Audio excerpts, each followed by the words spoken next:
So what we spoke about yesterday was when we start the roast off, the preheat power, and also we looked at the effect of minimum rate of rise on the way the roast proceeds. And so for this week's topics, that means that all we have left to talk about is environmental temperature.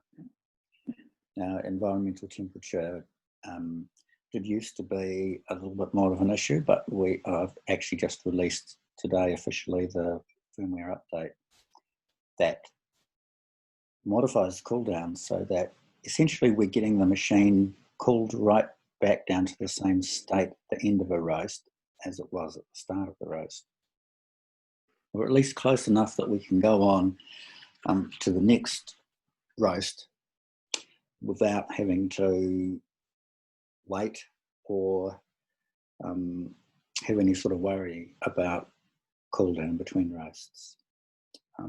Now, what this means is that if you're roasting throughout the day, and this is perhaps especially a case with a professional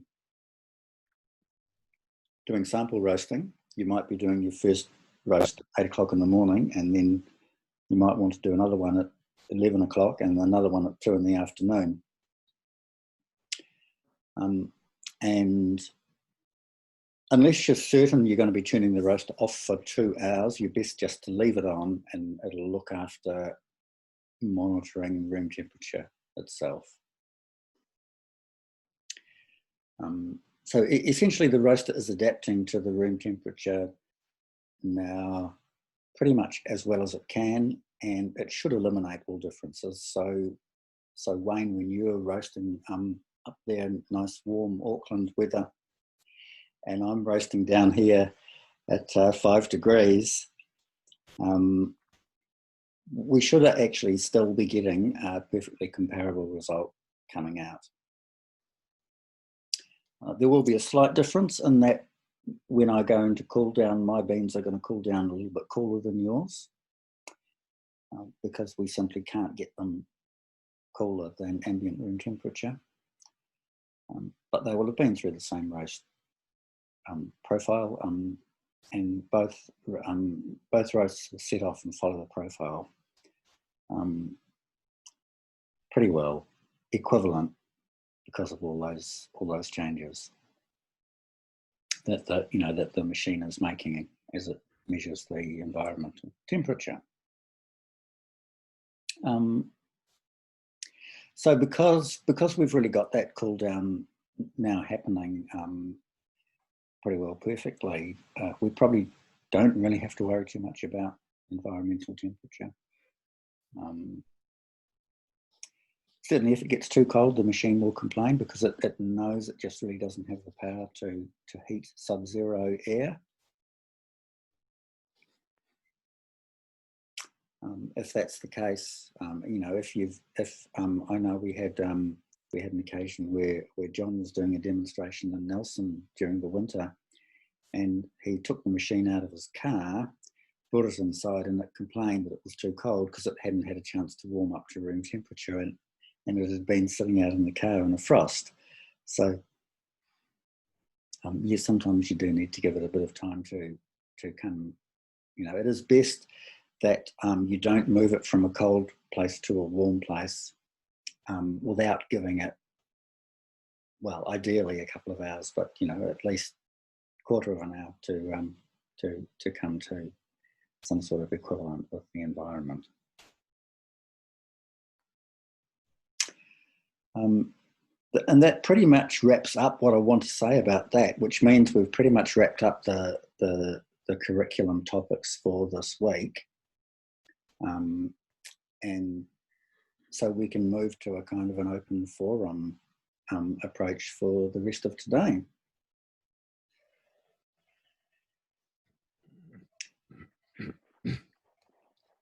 So is there anyone sitting on a question out there, or would like me to repeat or cover anything in more detail?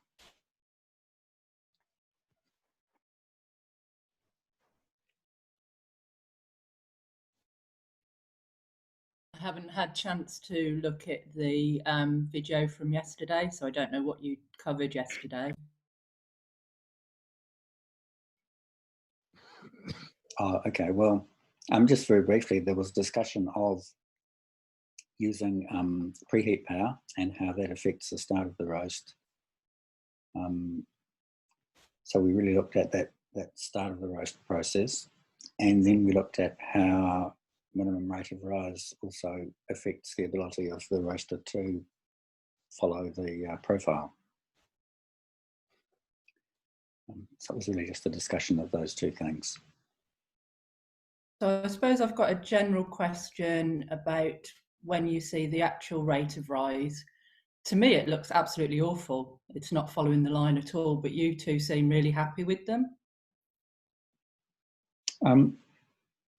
Yeah, no, that's right. Well, look, I've got one right here, which I will share. Actually, that's not a rate of rise at all. That is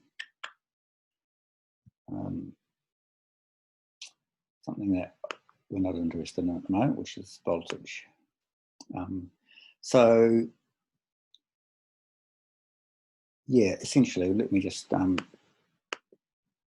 tidy up the other lines we don't really need. So you're looking at these three lines here. The green line is the profile rate of rise, which is, although in this case it's a bit of a zigzag type of approach, it's nevertheless a smooth line. And the yellow line is the desired rate of rise. We're not usually terribly interested in that. It's the actual rate of rise that we're concerned about. Now, what you're looking at here is I've got my options set so that I have got a 5 times multiplier on the rate of rise.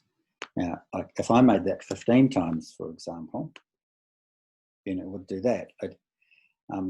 What we're doing is we're really amplifying small variations. And if I change that to 1, then it would start to look like that.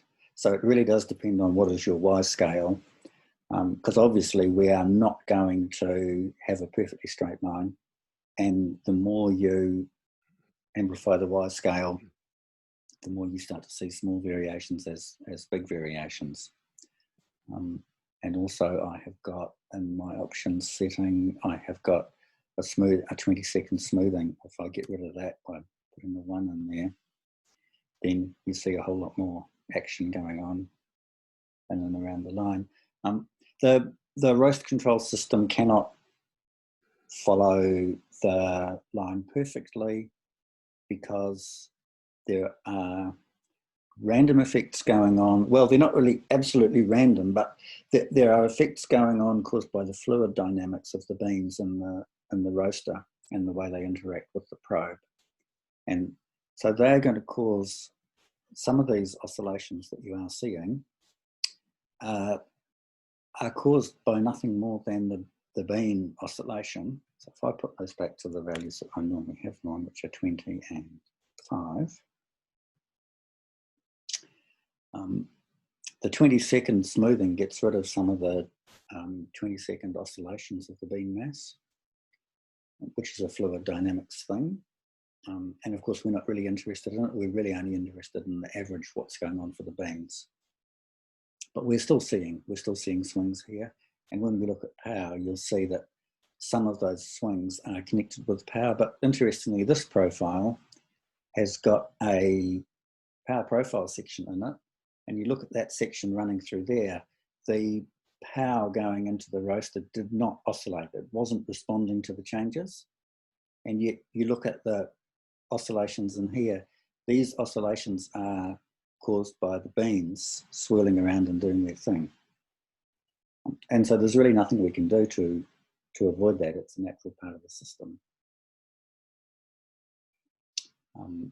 And actually, this particular one is, I think, quite interesting because during that power profile section, the curve does some quite funny things. And one of the interesting things it does at the very end is it actually has a steep rise up as it starts to approach first crack.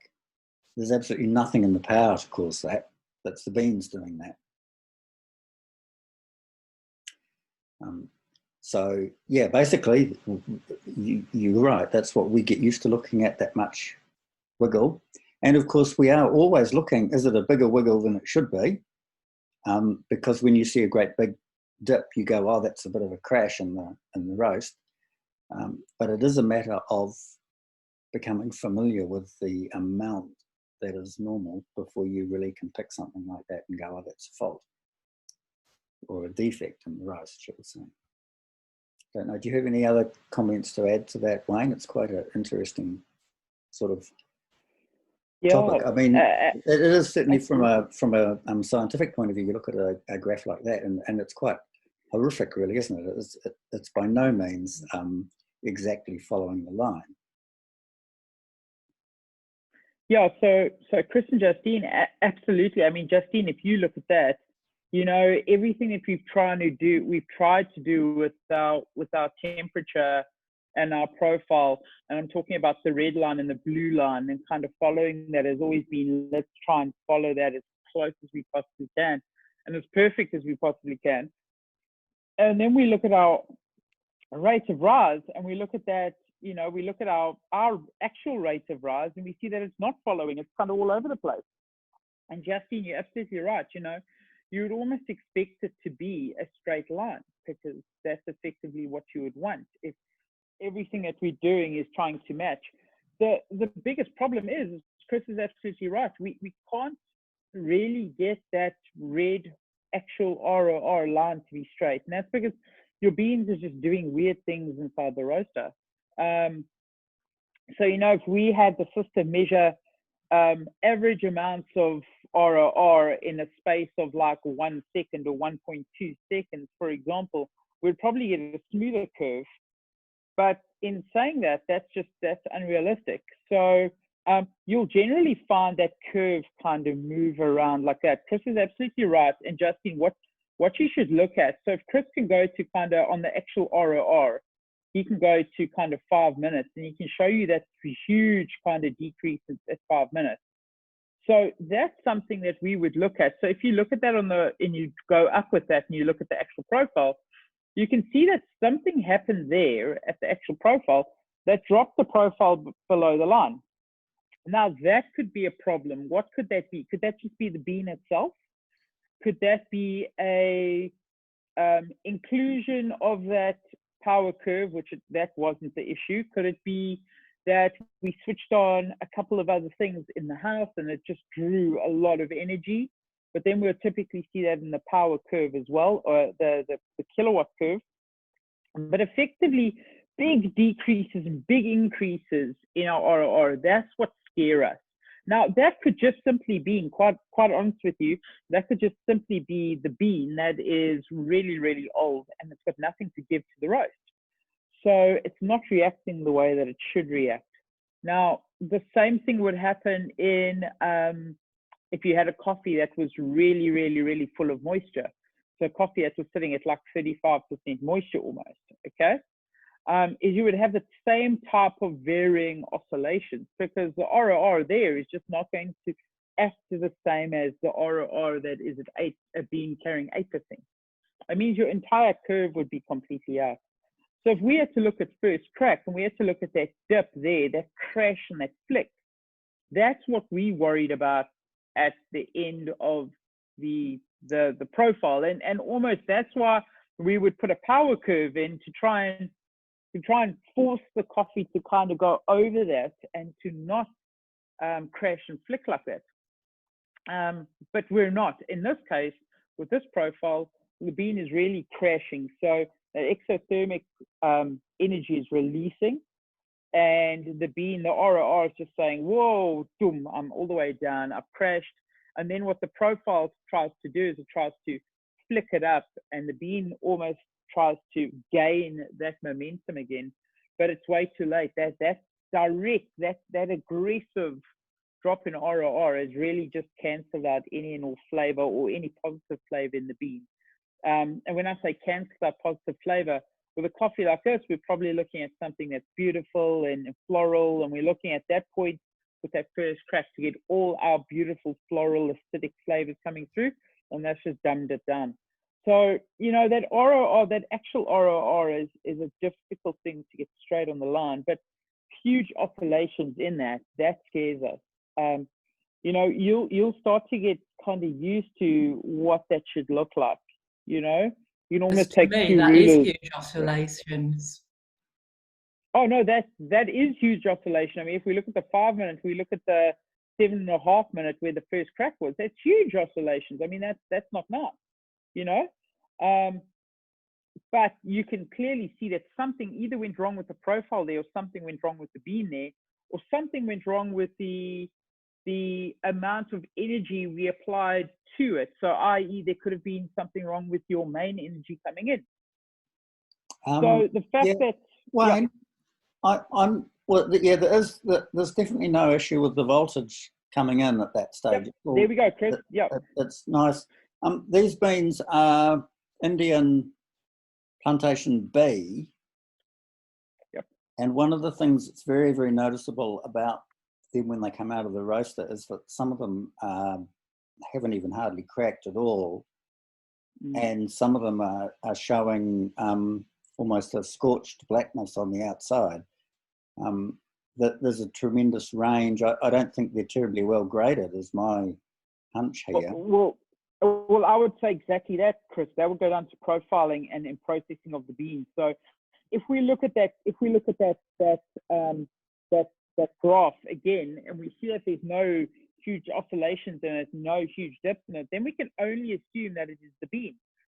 Obviously, if we put our favorite bean inside there, Chris, and we've had great profiles with our favorite bean, and now suddenly we're having really difficulty, we've got to ask ourselves, is there a problem with the roaster? Is there a problem with the KAFFELOGIC? But, you know, at this case, if we're looking at the beans, like you say, and some of them look a little bit charred, some of them look underdeveloped, it probably is a grading issue, and it probably is just a pure raw bean issue. And that's often what happens, Justine, when you're buying a bean that you don't particularly know, you're getting it from a specific source, and it could be just an ungraded bean, which in this case it looks like, you know. If we had to try that profile on something like a really well graded Colombia or Guatemala or Kenyan, you'd probably find we'd have no issues with it. Yeah, I think I've got the same one here with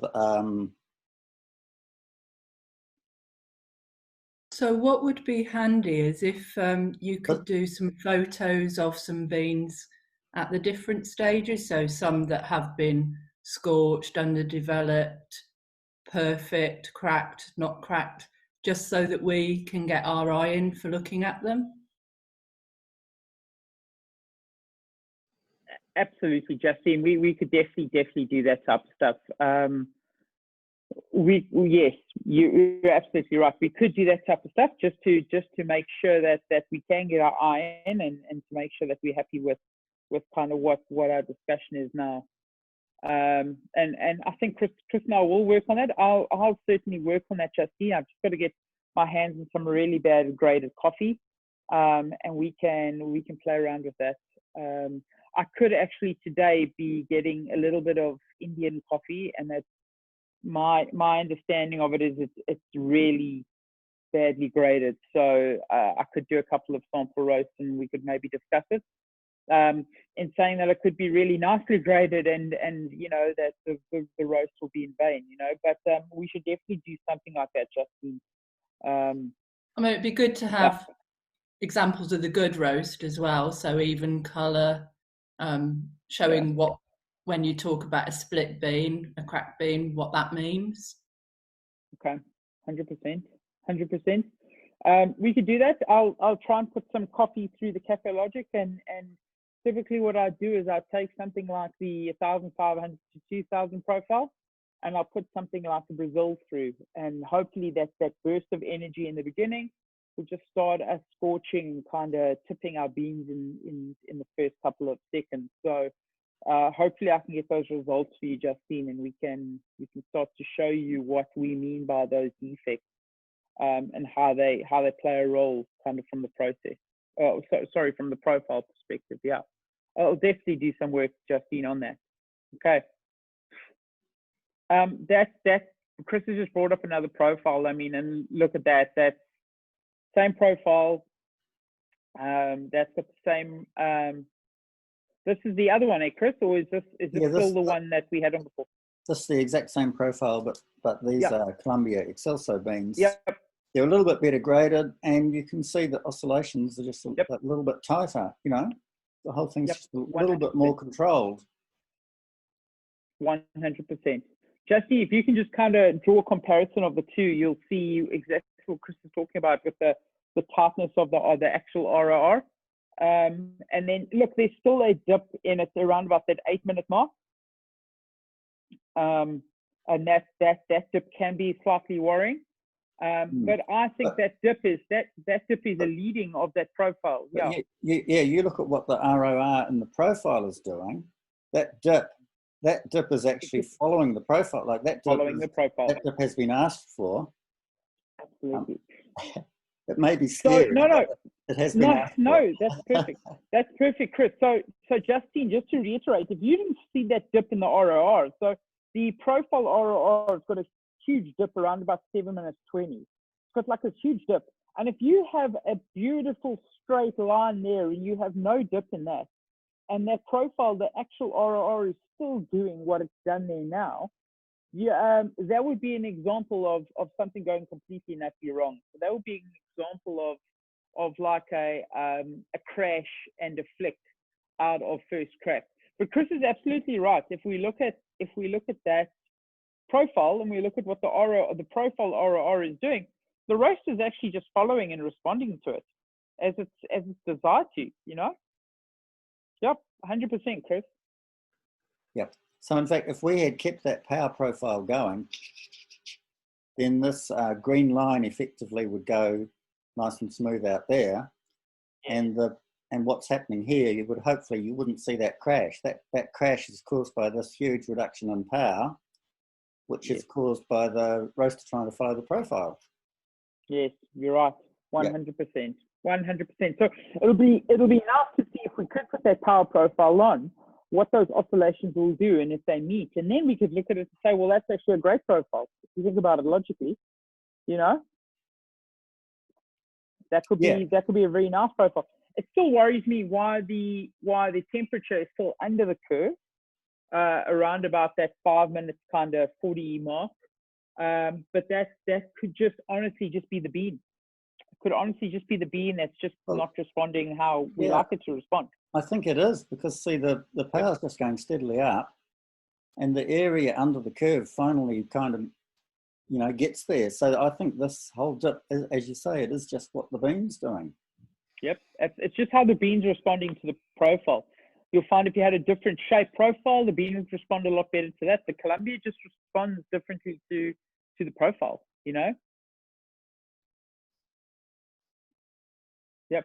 The key would be to kind of taste it and to see what we're getting out of it. You know, you're never going to get huge, bold flavors out of Columbia. You're never going to get this huge acidity and this huge fruit smack kind of hitting you in the back of the mouth. So to expect that is illogical, but what you should be getting a nice, balanced, round flavor. You should be getting that like cocoa, vanilla shooting out of it, and a little bit of floral. You should get that. That's what you should be expecting out of it.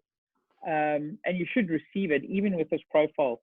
The problem is if you're not, and it's slightly softer and slightly subdued, we could look at the profile, the ROR, that ROR around the 7 minutes, the profile ROR around the 7 minutes 20 mark.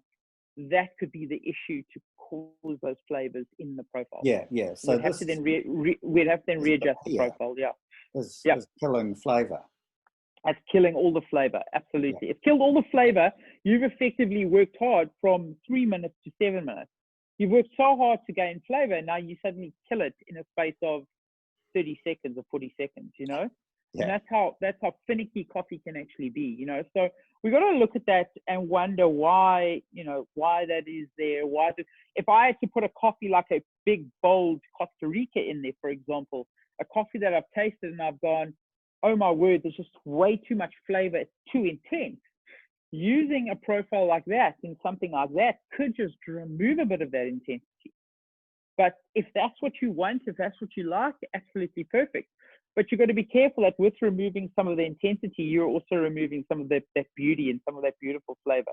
But again, if that's what you like and that's what you want, good profile for you, you know? Yeah. No, that's interesting. It would be interesting just to extend that power profile out and see where the red line goes. Yeah, it would be interesting to see if it remedies a situation. Because if it remedies a situation, effectively that could be that kind of last chance Seattle to try and get a little bit of flavor out, you know, to say, well, if we put that power curve in, could we just add a little bit? On